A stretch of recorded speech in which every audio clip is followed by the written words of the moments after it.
The Cleveland Cavaliers got 39 points from Donovan Mitchell. Without Jared Allen, they win a Game 7 against the Orlando Magic to advance to the second round of the Eastern Conference playoffs. A 106-94 win on a standalone Sunday game. Chris Manning from Locked On Cavaliers joins me now. And Chris, the last word before we headed into the game was, for some reason, a discussion about Donovan Mitchell's future.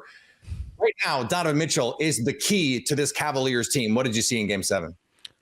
He is everything, right? I mean, I think the effort that he put in, particularly in the third quarter, particularly in the second half, is everything. That guy's drive, that guy's motor, it's one of his best attributes.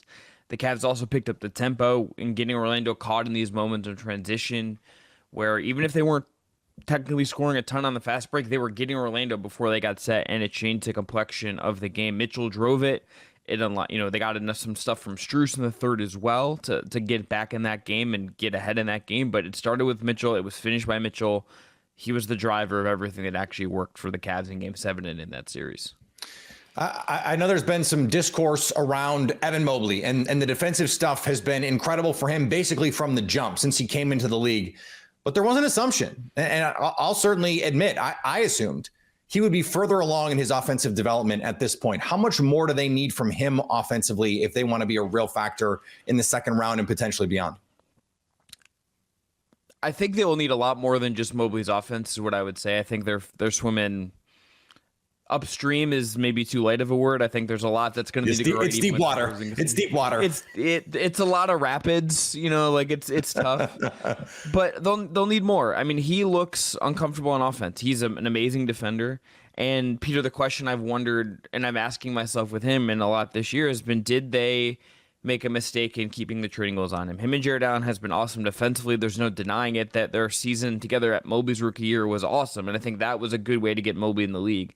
But when I watch Chet Holmgren, who's just as skinny as Mobley, and is a rookie this year technically, Wembanyama, Sengun, like all these guys that are his peers age-wise, there's something in what the Cavs have done, whether it's positionally, whether it's just maybe getting Mitchell and accelerating so fast that he has not developed the way you would have wanted. They need a lot more from him. They need consistent shooting, which he can't give. They need the passing, which he doesn't always give. There's no consistency. There's no identity for him right now. It's tough, and they're going to need a lot. They're going to need him to find something to anchor himself on, I think, if they're going to make any noise after this. Is that the key for this team offensively? Like, if they're going to make this a series with the team that has been the best team in basketball all season in the Boston Celtics, what do they have to get in addition to what they got in this series? I think they're going to need Darius Garland to play well the whole time. Yeah. Which is a lot. 3 for 13 in this game. I'm one of the only guys on the team with a minus point differential. Yeah, and he's had a weird year. It doesn't excuse, it is what it is that he's had this year where he wasn't particularly very good even when he came back from injury. He's had some real up and down moments in the playoffs, but Peter, I looked at this moment, fourth quarter, he hits a 3. He misses the first one. They get an offensive rebound, a kick back out to him, and he makes it. And you could he exuded like a sense of relief after that. He played calmer after that. Donovan Mitchell made a big deal after that shot to go to him and talk to him and hype him up and celebrate with him. If there is something going forward where Garvin can be galvanized from that and some better moments in the series than we saw in the end of the regular season, let's say, that would unlock a lot. They need another creator who's consistent. They need another creator who can make shots. Garland can be that guy. I still believe in the talent, but it's been an absolutely awful year for him in a lot of ways.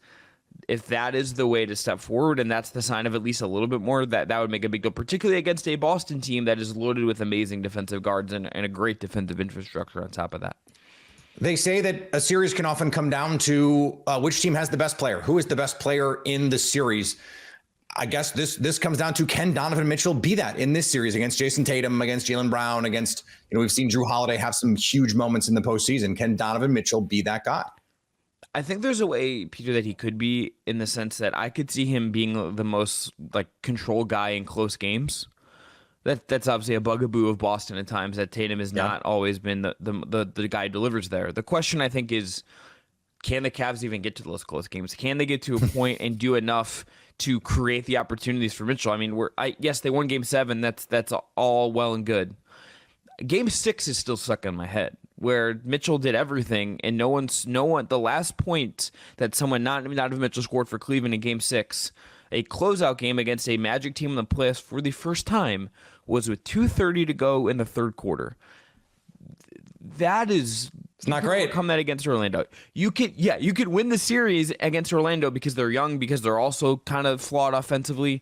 Even without Porzingis, can you do that against Boston? I don't think so. To me, it's not even can you get to the end of the game. Can he be the best guy? It's like, I think, yes, in those close situations he could be. I think the question is, can you even get to the games where it's 6 points with 2 minutes to go and you need someone to close you out or spark a comeback? Stay up to date all year on the Cleveland Cavaliers by subscribing to Locked On Sports today and Locked On Cavaliers on your favorite podcast app and on YouTube.